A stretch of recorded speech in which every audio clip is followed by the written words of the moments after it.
ये कहानी है टूनी की। टूनी सुंदरवन जंगल में रहती थी। टूनी के पति को गुजरे अभी कुछ ही समय हुआ था और टूनी की एक छोटी सी बेटी थी। जाओ बेटा, आप अपनी सहेली के साथ मिलके आ जाओ, आपको अच्छा लगेगा।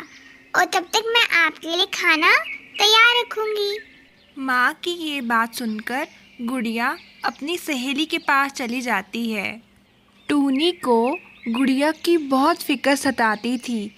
वह हमेशा यही सोचती थी कि वह उसके पिता के बिना उसका पालन पोषण कैसे कर पाएगी, लेकिन फिर भी वह गुड़िया के सामने ऐसी कोई भी बात ना कहती जिससे गुड़िया को उसके पिता ना होने का एहसास हो।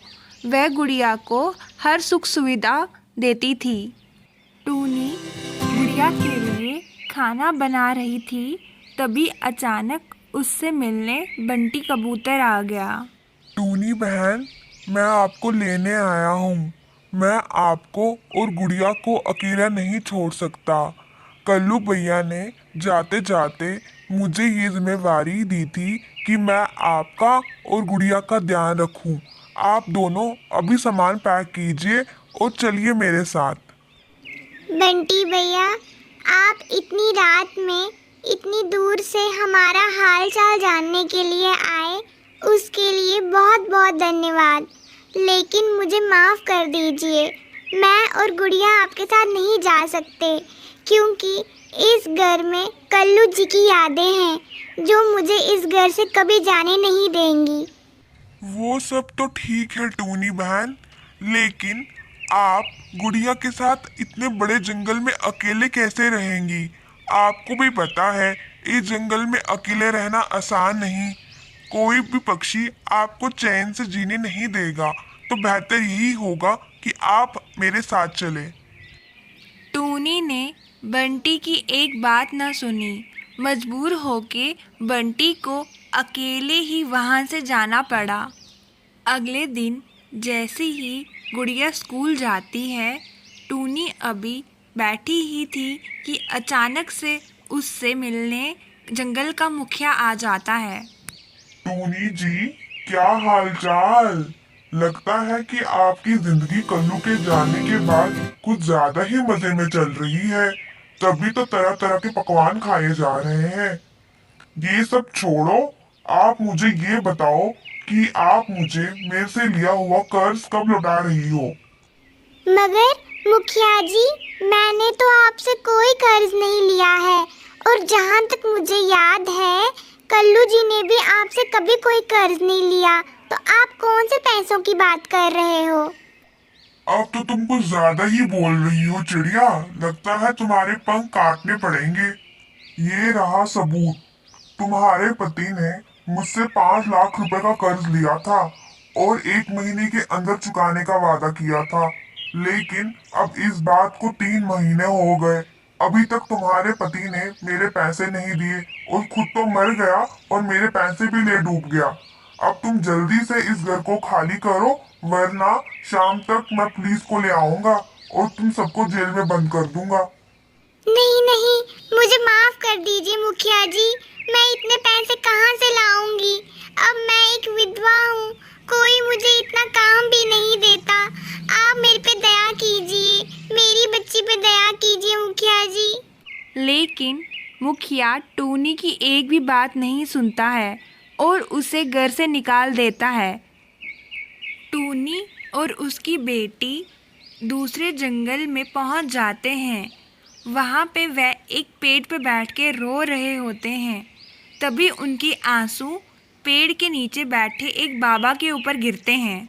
अरे, ये कौन रो रहा है? किसके आंसू मुझ पे गिरे हैं?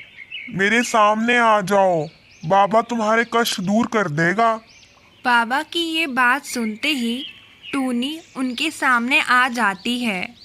बाबा, मेरा नाम टूनी है, मैं सुंदरवन जंगल से आई हूँ। बस बेटा बस, तुम्हें इसके आगे कुछ भी कहने की आवश्यकता नहीं है।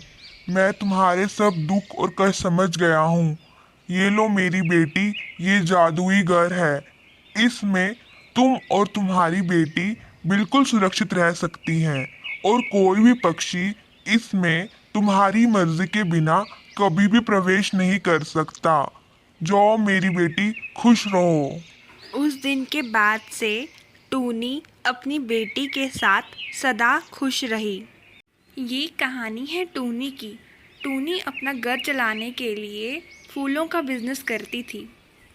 उसने अपने घर के बाहर ही बहुत सारे फूलों की खेती कर रखी थी। हे भगवान, आज तो बहुत देर हो गई, अभी फूलों का ऑर्डर देने भी जाना है। गुलाब के फूल कुछ कम लग रहे हैं, आते समय इनके लिए बीज भी ले आऊंगी ताकि कोई कमी ना हो। टूनी फूलों का ऑर्डर पहुंचाने के लिए घर से निकल पड़ती है। उसका बिजनेस अच्छा खासा चल रहा था। पूरे जंगल में उसकी ही चर्चा थी। इसी जंगल में सुंदरी कौवी और कालू कौवा नए नए रहने के लिए आए थे। कल्लू जी, मैंने सुन रखा है कि इस जंगल में टूनी नाम की एक चिड़िया है जिसका कारोबार बड़ा अच्छा चल रहा है।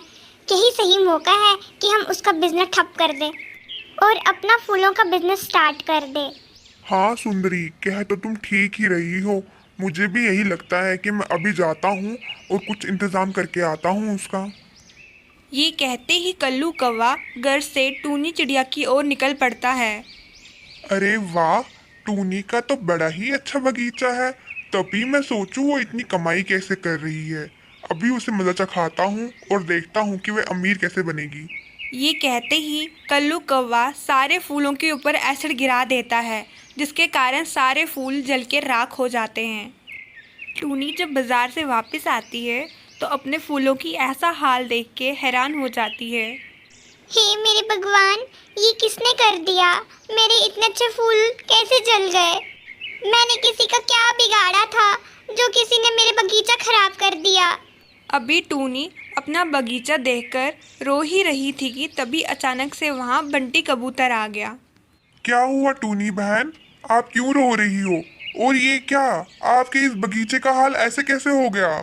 क्या बताऊं बंटी भैया, किसी ने मेरा बगीचा ही खराब कर दिया। मैं बाजार तक गई थी तो वापस लौट के आई तो देखा यहाँ सब जल के राख हो चुका था। टूनी बहन, ये शरारत मुझे उस कल्लू कौवे की लग रही है, क्योंकि उसी का पंख यहाँ गिरा हुआ है और वही नए नए इस जंगल में रहने के लिए आए हैं। बंटी भैया, अब मैं क्या करूँगी? मेरी कमाई का एकमात्र सहारा बस यही था, अब वो भी छिन गया है। मैंने उनका क्या बिगाड़ा था जो उन्होंने मेरे साथ ऐसा किया? आप परेशान ना हो टूनी बहन, ये लो, मेरे पास जादुई अंडे के बीज है। ये एक रात में ही लग जाते हैं। शायद इससे आपकी कुछ मदद हो पाए। यहाँ दूसरी ओर कालू कौवा और सुंदरी कौवी बड़ी खुश हो रहे थे कि उन्होंने टूनी का बगीचा खराब कर दिया है। सुंदरी जी, अब तो आप खुश हैं ना? आपके कल्लू कौवे ने टूनी चिड़िया को सबक सिखा दिया है। हाँ, खुश तो मैं बहुत हूँ कल्लू जी। अब तो हमारी ही चांदी होगी। पूरे जंगल में किसकी मजाल जो हमें टक्कर दे सके। राज करेंगे हम, राज इस पूरे जंगल पे और यहाँ के सभी पक्षियों पे। मैं भी तो देखूं हमसे अमीर कौन बनता है यहाँ। टूनी ने भी यहाँ जादुई बीज बो दिए थे, जैसे कि उसे बंटी कबूतर ने बताया था। भगवान को भी उस रात कुछ और ही मंजूर था। उस रात बहुत ज़्यादा वर्षा हुई। वर्षा के कारण पूरा जंगल तहस महस हो गया। कल्लू जी, हमारी फसल ठीक तो होगी ना? इतनी बारिश में कहीं नुकसान न हो जाए उसे। अरे सुंदरी, कितनी फिक्र करती हो? सो जाओ आराम से, कुछ नहीं होगा उसे, सुबह देख लेंगे। ये कहते ही कल्लू और सुंदरी बड़े मज़े से सो जाते हैं। रात में जो तूफानी वर्षा हुई थी उसके कारण टूनी की अंडे की खेती अच्छे से बनके तैयार हो गई, जैसे कि बंटी कबूतर ने कहा था। शुक्र है भगवान का, इतनी अच्छी फसल तैयार हुई है, वरना रात की बारिश देख के मुझे तो यही लग रहा था कि सारी फसल सड़ जाएगी। वहीं दूसरी ओर जब सुबह कल्लू कौवा और सुंदरी कौवी अपने बगीचे पे जाते हैं तो वहाँ देख के हैरान हो जाते हैं। उनका पूरा बगीचा बुरी तरह से सड़ चुका था। कल्लू जी, हम बर्बाद हो गए। अब हमारे ये सड़े हुए फूल कौन खरीदेगा? तूफानी बारिश के कारण पूरे जंगल में सभी फसलें बर्बाद हो गई थी। जिसके कारण जंगल में सब्जियों की कमी हो गई थी। इसी बात का फ़ायदा टूनी को हुआ, जिसकी वजह से उसके अंडे रातों रात बिक गए। टूनी अपनी मेहनत के कारण फिर सफल हुई। वहीं दूसरी ओर कल्लू कौवे और सुंदरी कौवी को खाने के लाले पड़ गए और इसी कारणवश वह ये जंगल छोड़ के हमेशा के लिए चले गए। तो दोस्तों, कैसी लगी आपको ये कहानी? अगर कहानी अच्छी लगी हो तो लाइक, शेयर, कमेंट और सब्सक्राइब करना ना भूलें।